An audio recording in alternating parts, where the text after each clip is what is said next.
সকলের প্রতি আমার আন্তরিক মোবারকবাদ ব্যক্ত করছি। আহলান ওয়া সাহলান ওয়া মারহাবান বিকুম ফি হাযা লিকা আত-তাইয়্যিব আল মুবারক। আপনারা কেমন আছেন? আপনার এই মাহফিলে আসতে পেরে খুশি না বেজার? খুশি পরিমাণে বেশি, একটু আওয়াজ করে পড়তে হবে আল্লাহু আকবার। মাশাআল্লাহ। আপনারা আছেন তো?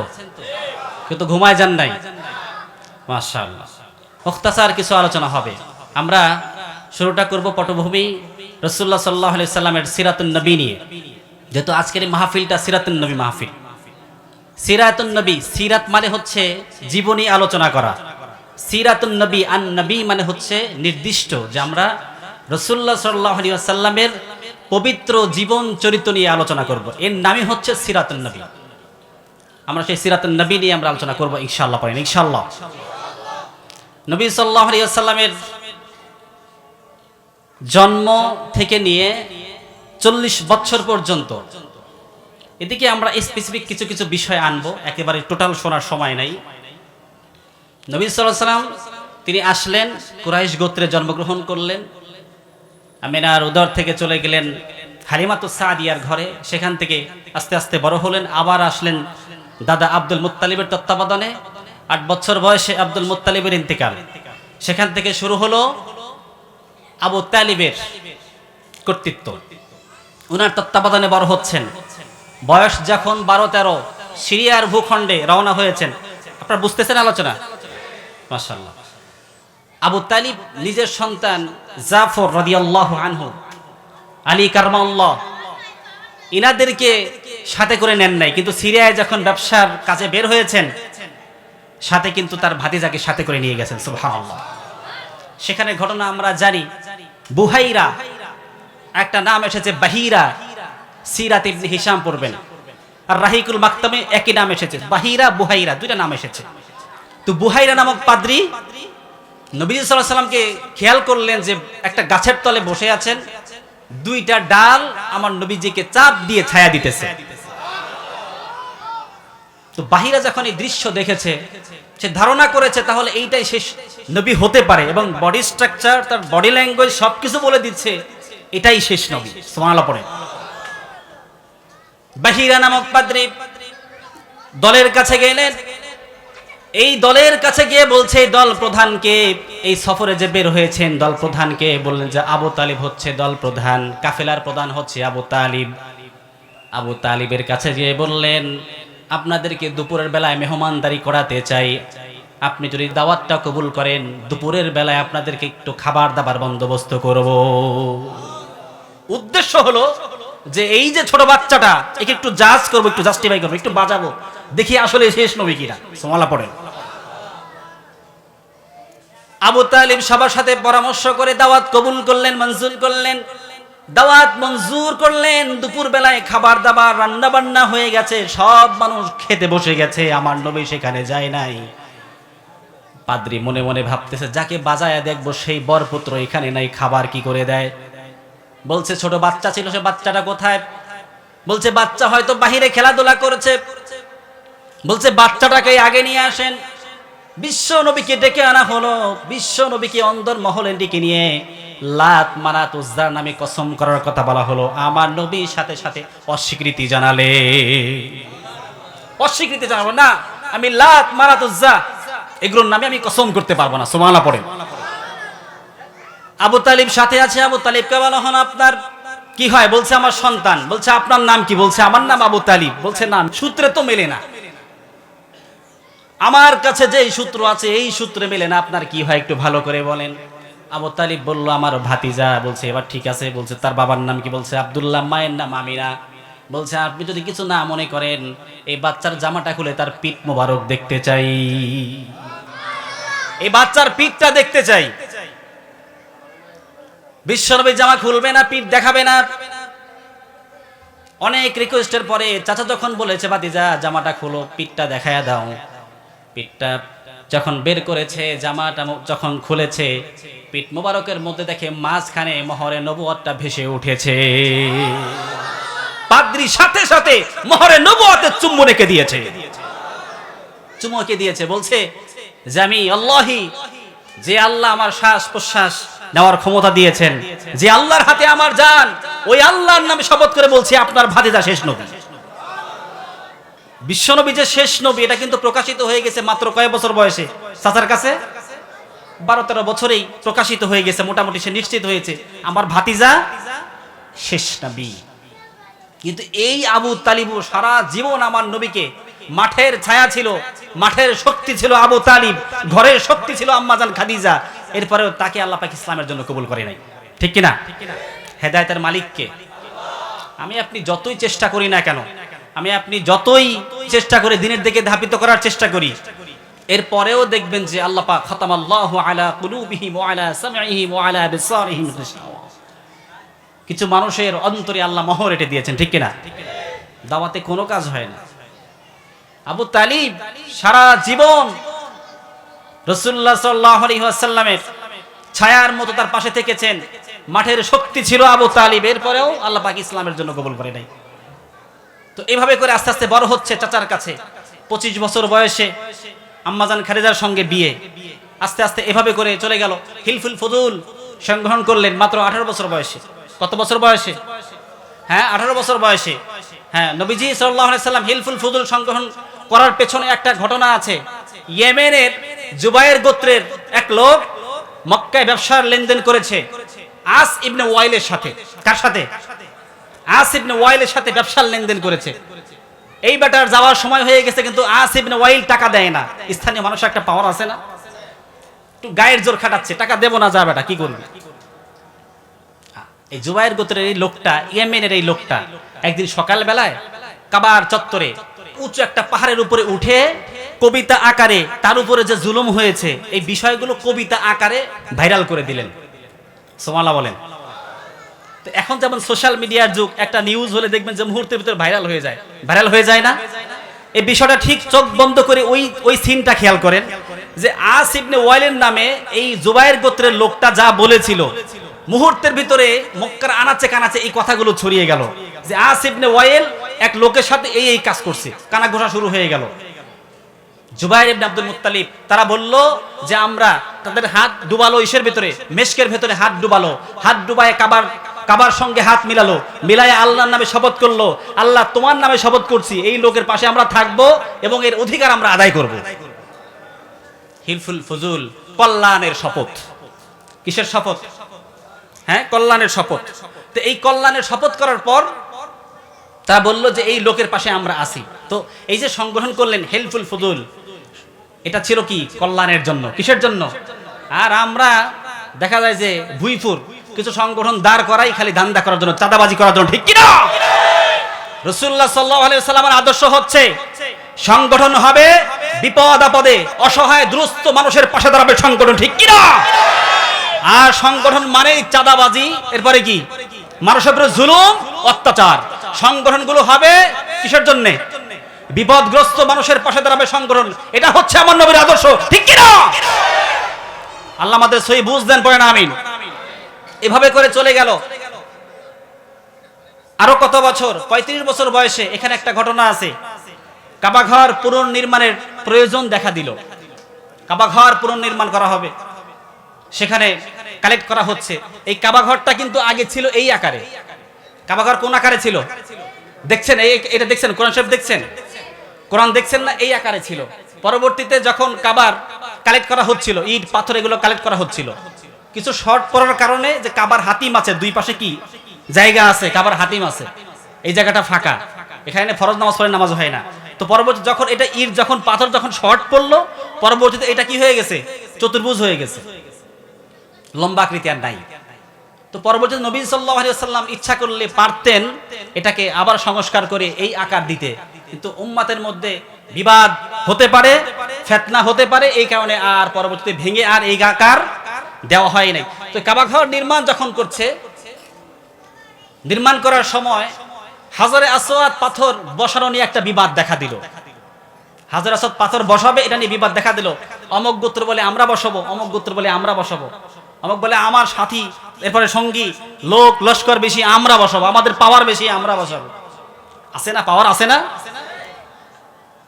বলছে আমরা আমাদের পাওয়ার বেশি আমরা বসাবো। এটা নিয়ে একেবারে মোটামুটি খুনাখুনি পর্যায়ে চলে গেছে। তো বলেছে ঠিক আছে।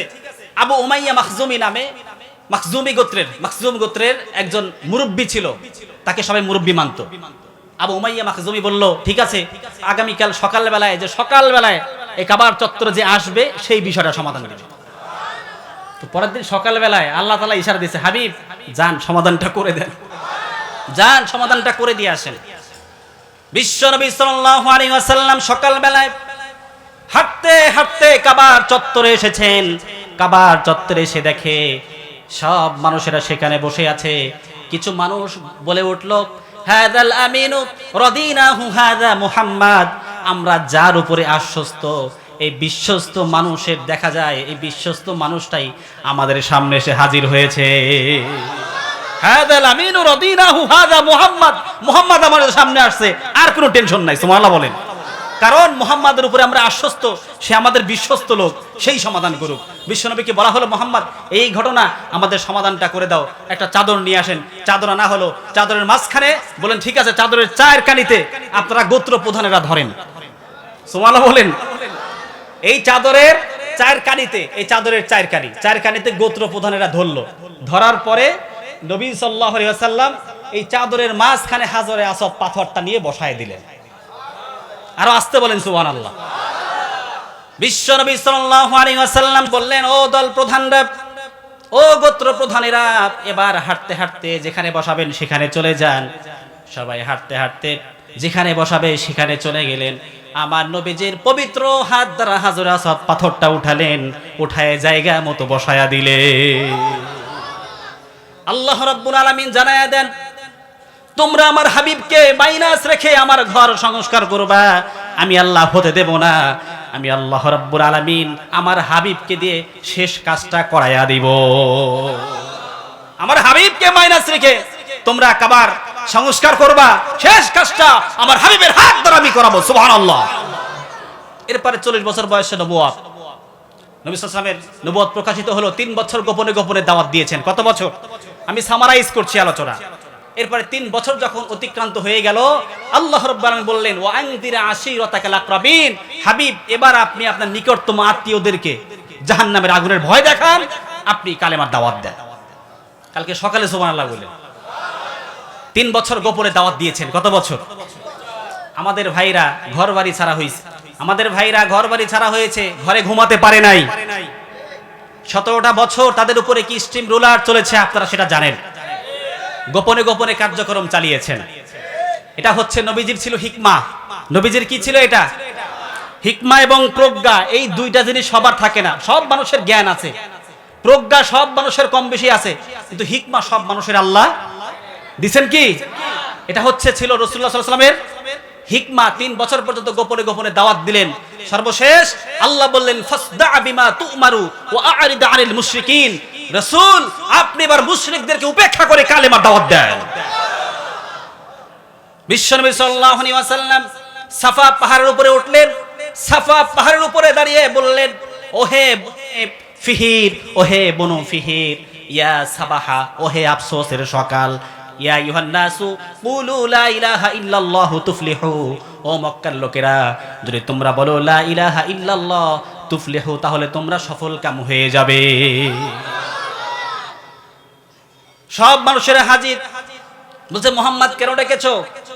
বলছে, ও মক্কার লোকেরা, তোমাদেরকে যদি বলি এই পাহাড়ের অপর প্রান্ত থেকে একদল ঘোর দস্যু দল তোমাদের বিরুদ্ধে হামলা করবে, দাঁড়িয়ে আছে, যে কোনো সময় হামলা করবে, তাহলে তোমরা আমার কথা বিশ্বাস করবে কিনা?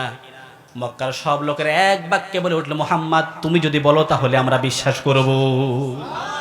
মুহাম্মদ তুমি বললে বিশ্বাস করব, কারণ এই মক্কার মানুষেরা আমরাই তোমার কি দিয়েছি, আল আমিন খেতাব দিয়েছি। তুমি আল আমিন, তুমি বিশ্বস্ত আমাদের কাছে, তুমি বললে আমরা অবশ্যই বিশ্বাস করব। সুবহানাল্লাহ। তখন নবীজি কি বললেন, ইয়া আইয়ুহান নাসু কুলু, তাহলে তোমরা বলো লা ইলাহা ইল্লাল্লাহ, যদি তোমরা বলো লা ইলাহা ইল্লাল্লাহ তুফলিহু, তোমরা সফলকাম হয়ে যাবে।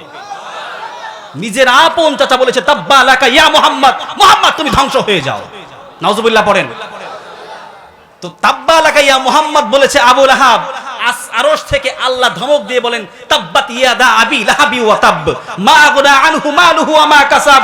ও আবু লাহাব, তুই আমার হাবিবকে ধমক দিস, তাব্বা লাকা ইয়া মুহাম্মদ বলিস, তুই আমার হাবিবকে বলিস ধ্বংস হ। আমি আল্লাহ তোর নামে অভিশাপ দিচ্ছি, বদদুয়া করছি, তুই নিজে ধ্বংস হ, তোর হাত ধ্বংস হোক, তোর হাতে উপার্জিত সমস্ত সম্পদ ধ্বংস হয়ে যা। তাহলে অভিশাপ দিলেন আবু লাহাব নবীজির নামে, আর আবু লাহাবের বিরুদ্ধে আবু লাহাবের নামে বদদুয়া দিলেন কে? তাহলে বদদুয়া কারটা পাওয়ারফুল? হ্যাঁ, আল্লাহরটা পাওয়ারফুল, ঠিক কিনা আমার ভাইরা? এরপরে এভাবে করে প্রকাশ্যে দাওয়াত চলছে, প্রকাশ্যে দাওয়াত চলছে। সবাই বসে যান, সবাই বসে যান। মাশাআল্লাহ, আমাদের বকশী ভাই এসে হাজির হয়েছেন। আমরা আসলে মুদ্রার এপিডোপিড সব দেখেছি, ঠিক কিনা? দেখছি না? এবার আমরা দেখতে চাই একজন ইসলামী শাসক, ওমরের মতো শাসক।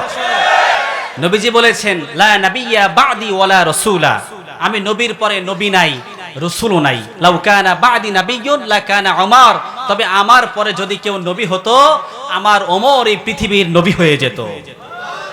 আল্লাহ আমাদের নবী দেবেন না, রাসূল দেবেন না, ওমর দিতে পারেন কিনা? হ্যাঁ, একজন ওমর চাই, একজন ওমর চাই, একজন ওমরের মতো শাসক আমরা চাই। চাই কি চাই না? কারা কারা চান দুহাত তুলে আল্লাহকে দেখায় দাও।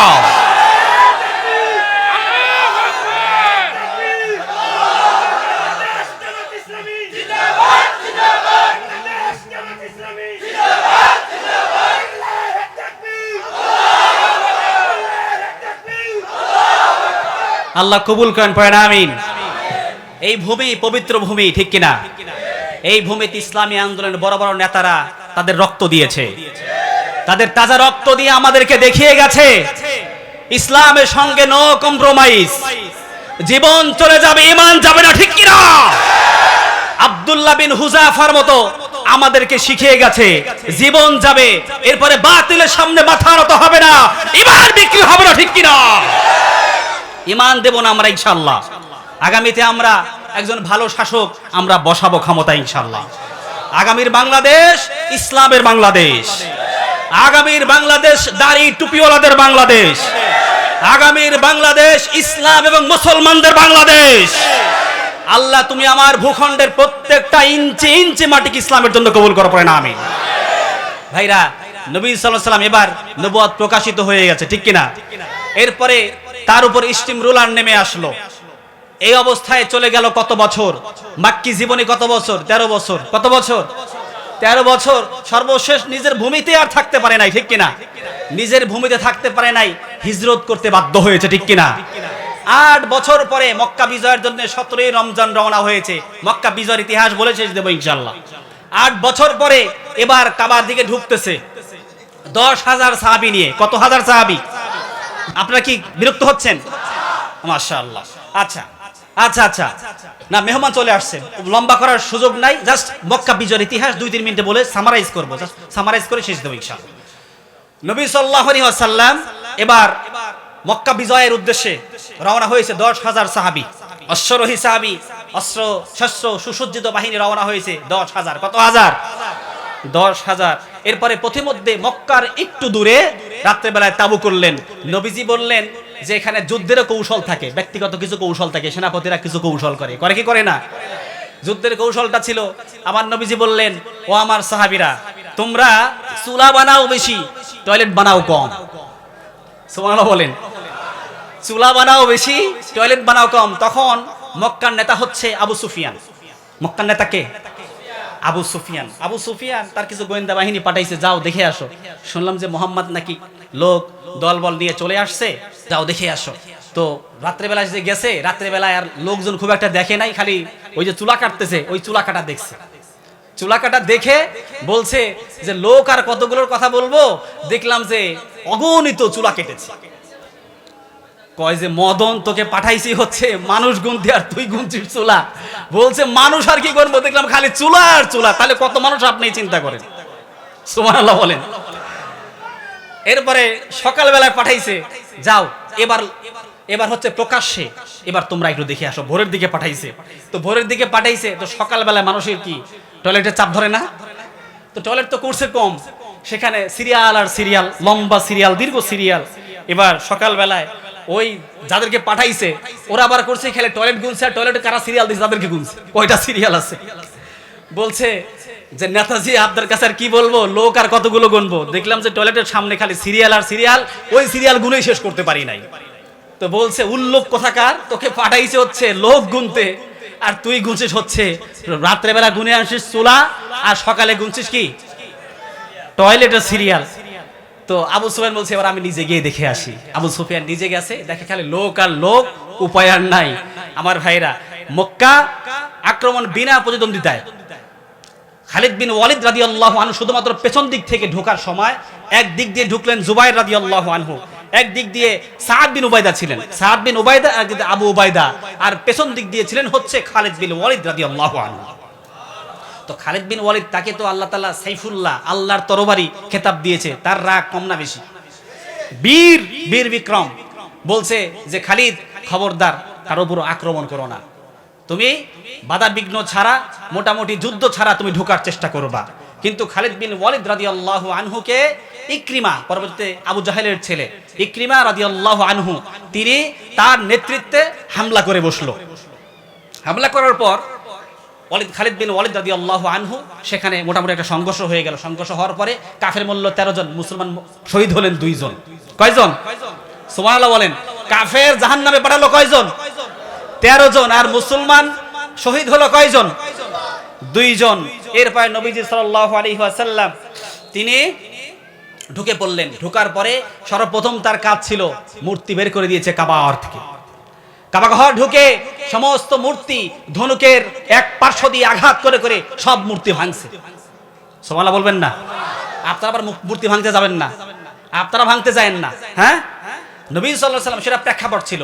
নবী সাল্লাল্লাহু আলাইহি ওয়াসাল্লাম মূর্তি ভেঙে সব মূর্তি বের করে দিয়ে এরপরে কাবা ঘর কি করলেন?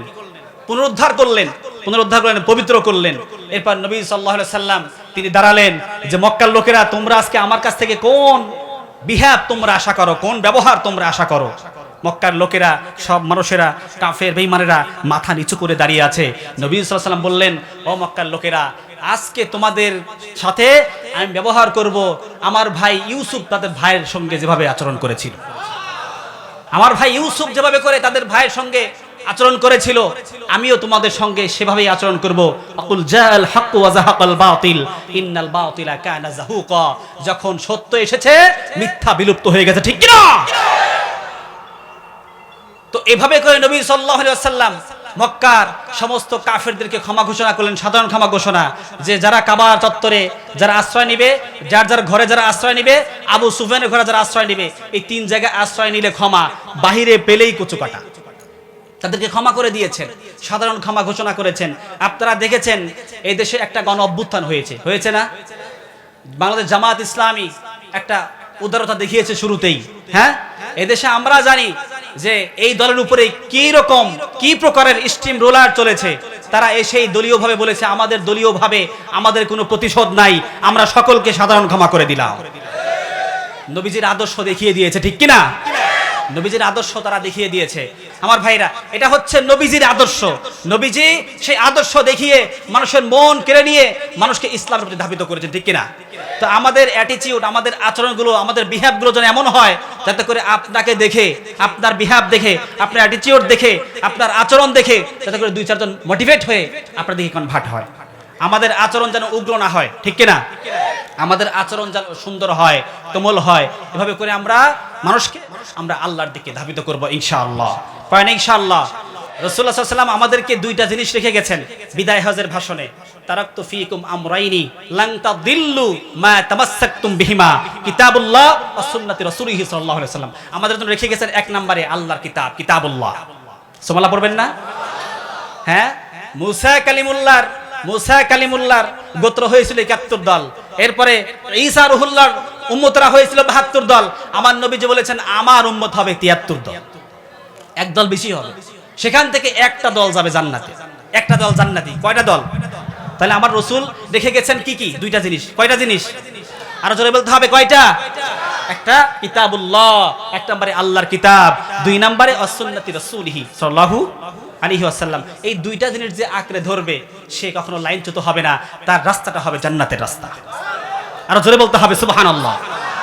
আল্লাহ পাক আমাদেরকে যেন কুল ইন কুনতুম সর্বশেষ বলে শেষ দেই, কুল ইন কুনতুম তুহিব্বুনাল্লাহ বলেছেন নবীজি, আপনি বলে দেন নবী হে আপনি বলে দেন, কুল নবী হে আপনি বলে দেন ইন কুনতুম তুহিব্বুনাল্লাহ, যদি কেউ আমি আল্লাহকে ভালোবাসে তুহিব্বুনাল্লাহ ফাত্তাবিউনি, নিজের দিকে নিসবত করেছেন, আপনি বলেন যে তোমরা আমি রাসূলকে ইত্তিবা করো। সুবহানাল্লাহ পড়েন, ফাত্তাবিউনি ইউহিব্বুকুমুল্লাহ, তাহলে আমি আল্লাহ পাক তাদেরকে ভালোবাসবো। সুবহানাল্লাহ পড়েন, ওয়াগফির লাকুম যুনুবাকুম, আর আমি আল্লাহ শুধু ভালোবাসবো না, তাদের জীবনের পাপ রাশি সব গুনাহ মাফ করে দিব।